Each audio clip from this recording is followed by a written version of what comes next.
Halo geng, kembali lagi ke channel yang khusus membahas tentang alur cerita dan juga review film. Nah, kali ini gue bakal ngebahas tentang film yang lagi ongoing ataupun drama Korea yang lagi ongoing, yang judulnya adalah Heavenly Idol.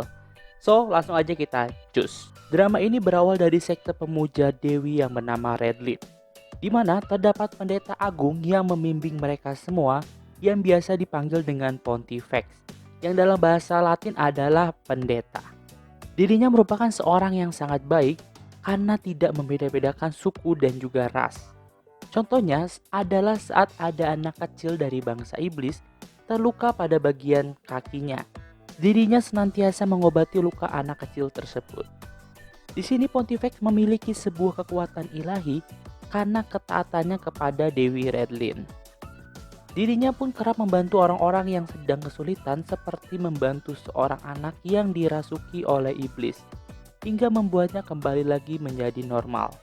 Tapi tiba-tiba terjadi sebuah bencana alam, yaitu gempa bumi dan juga gunung meletus, yang menandakan Raja Iblis dan antek-anteknya telah bangkit dan akan melawan umat manusia. Pontifex pun tidak tinggal diam. Dirinya dan pasukan umat manusia langsung menghadang Raja Iblis dan juga pasukannya. Sehingga terjadilah perang besar. Karena terlalu banyak pertumpahan darah, Pontifex mengajak Raja Iblis untuk baywan di tempat yang jauh dari orang-orang, agar tidak timbul banyak korban. Akhirnya Raja Iblis bisa menjegal Pontifex dan mereka berdua bertarung. Di sini Pontifex nampak tidak mampu menandingi kekuatan dari Raja Iblis. Tapi di saat genting, doa para umat yang telah diselamatkan oleh Pontifex memberikannya kekuatan tambahan dan dapat membalikan keadaan. Saat Pontifex menyerang Raja Iblis, tiba-tiba kepalanya terasa sakit dan dia lantas tidak sadarkan diri. Kemudian nampak diperlihatkan dunia yang berbeda 180 derajat dari dunia tempat Pontifex tinggal, di mana tempat ini merupakan sebuah studio penyiaran TV. Tiba-tiba waktu berhenti berputar dan terlihat Pontifex sudah berada di dalam tubuh seorang laki-laki yang memiliki fisik seperti dirinya, akan tetapi memakai pakaian yang aneh. Dia pun lantas membersihkan riasan pada wajahnya. Di tengah kebingungan, waktu pun tiba-tiba kembali berputar. Dia bertanya ke semua orang tentang apa yang terjadi, tapi tidak ada yang menjawabnya. Sampai akhirnya ada seorang laki-laki yang merupakan seorang manajer yang bernama Seha, dan diketahui Pontifex ini adalah berada di tubuh seorang laki-laki bernama Yeonwoo. Seha pun membawa Pontifex ke ruangan rias karena riasannya nampak sudah berantak. Ternyata Yeonwoo adalah seorang idol dengan boyband yang bernama Wild Animal. Saat masuk ke ruang rias, teman-temannya merasa ada yang aneh pada diri Yeonwoo. Mereka pun harus memperkenalkan dirinya kembali karena Yeonwoo nampak tidak mengingat mereka. Dimana yang pertama ada Casey, ada Tae-in, ada Haegyeol, dan juga ada Jeongso. Akhirnya waktu mereka tampil pun tiba. Mereka nampak gugup karena ini adalah acara pertama mereka setelah comeback. Sedangkan Pontifex terlihat tidak mau tampil. Akan tetapi Seha terus membujuk Pontifex dan dia pun diminta hanya duduk saja di panggung, tidak perlu bergerak. Kan tetapi sebelum Seha membawakan kursi ke panggung, Wild Animal sudah dipanggil untuk naik ke atas panggung. Alhasil Pontifex hanya terdiam dan terpaku melihat rekan-rekannya menari. Ia pun bingung karena tidak ada kursi untuk dirinya duduk. Sehingga saat temannya menyuruh Pontifex untuk menari, dirinya langsung berteriak, "Aku tidak bisa menari." Yang membuat semua orang tercengang karena di acara live mereka seharusnya hanya lip sync.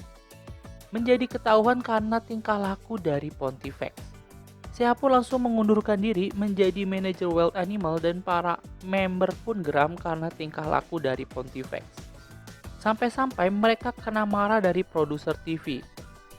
Direktur agensi yang bernama Bu Im pun meminta mereka untuk kembali ke agensi. Saat mereka hendak pulang, ternyata ada seorang wanita yang sedang memata-matai mereka, yang bernama Kim Dal. Dirinya merupakan fans dari Yeonwoo. Dirinya merasa bingung dengan apa yang terjadi pada idolanya. Bahkan merasa kesal karena banyak yang menghujat Yeonwoo. Di agensi mereka semua dapat ceramah dari Direktur Im. Tapi Pontifex malah makin terlihat aneh. Sehingga Bu Im meminta Jeongso untuk mengantar Pontifex ke rumah sakit. Di sini Pontifex malah berdoa di hadapan umum untuk mendapatkan pencerahan dari Dewi Redlin. Tingkah lakunya membuat orang-orang di sekitarnya terkejut. Sehingga Jeongso terpaksa membawanya pergi dari tempat itu. Saat di ruang ganti, Pontifex mengetes ilmunya apakah masih ada ataupun tidak. Dan ternyata ia masih memiliki ilmu ilahi miliknya, di mana luka tangannya bisa sembuh dengan sekejap saja. Setelah selesai pemeriksaan, dokter berkata bahwa tidak ada penyakit dan hal aneh pada tubuh Pontifex. Dirinya harus dibawa ke psikiater untuk mengetahui hasilnya. Kemudian saat hendak pulang, Pontifex bertemu dengan seorang anak kecil yang memiliki cedera di lengannya. Dirinya mencoba mengobati anak itu dengan kekuatan ilahi miliknya. Dan benar saja lengan anak itu seketika sembuh dan ia terlihat bisa melambai-lambaikan lengannya yang cedera. Akhirnya Pontifex pun sampai ke asrama dari Wild Animal, yang ternyata sangat berantakan dan bau, sehingga tidak layak untuk ditinggali. Bahkan kamar mandinya pun tidak layak. Saat masuk ke kamar tidur, ternyata ia harus tidur bertiga dengan dua rekannya yang lain, sehingga dirinya memilih tidur di luar saja. Karena tidak bisa tidur, dirinya kembali berdoa untuk Dewi Redlin. Esok harinya, karena Wild Animal tidak dapat menghasilkan uang sepeser pun, Bu Im memutuskan untuk membubarkan Wild Animal. Mereka semua menyalahkan ulah dari Pontifex. Tiba-tiba, asistennya masuk dengan terburu-buru. Dia memberitahukan bahwa kejadian tempo hari yang dilakukan Pontifex viral dan menjadi FYP ke seluruh orang, sehingga nama Wild Animal menjadi naik. Tapi di sini Kimdal nampak tidak menyukai hal tersebut, karena di sana idolnya terlihat kurang keren, sehingga dirinya berencana untuk membuat idolnya terkenal dengan keren. Tapi dirinya tiba-tiba mendapatkan sebuah telepon dari adiknya, yang membuat dirinya mengingat kenangan masa lalunya yang sangat kelam. Kembali ke Bu Im, dirinya mengumpulkan para staf untuk mencari ide agar nama Wild Animal semakin naik.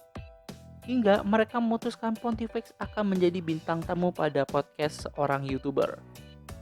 Pontifex yang sedang berkomunikasi dengan Dewi Redlin malah mendengarkan suara laki-laki yang sedang meminta pertolongan. Saat fokus mendengarkan, tiba-tiba Casey datang dan merusak konsentrasinya. Akhirnya tiba juga di hari podcast yang akan dilakukan Pontifex. Di sini Kimdal terlihat hadir untuk melindungi idolanya. Saat podcast dimulai, YouTuber tersebut terlihat bosan karena jawaban dari Pontifex yang tidak seru. Dirinya meminta Pontifex menceritakan semua kejelekan yang dilakukan para member kepadanya. Akhirnya Pontifex mengatakan semuanya yang membuat Jeongso panik dan menghentikan siaran tersebut. Tapi tiba-tiba waktu kembali berhenti dan terlihat sesosok laki-laki yang baru bangun dari pingsan. Karena sempat terjadi gempa dan gunung meletus, Pontifex curiga bahwa ini adalah pertanda kebangkitan dari sang iblis. Dirinya langsung menyambangi lokasi dari pusat gempa tersebut yang ternyata terjadi di sebuah gedung. Dirinya melihat seorang laki-laki yang ia curigai adalah sang iblis. Tapi karena Pontifex tidak memiliki kartu akses, hingga dirinya tidak bisa masuk ke dalam gedung tersebut. Dan di sini Kimdal yang mengikuti Pontifex mencoba membantunya. Tapi ternyata Kimdal menyadari bahwa Pontifex bukanlah idolanya.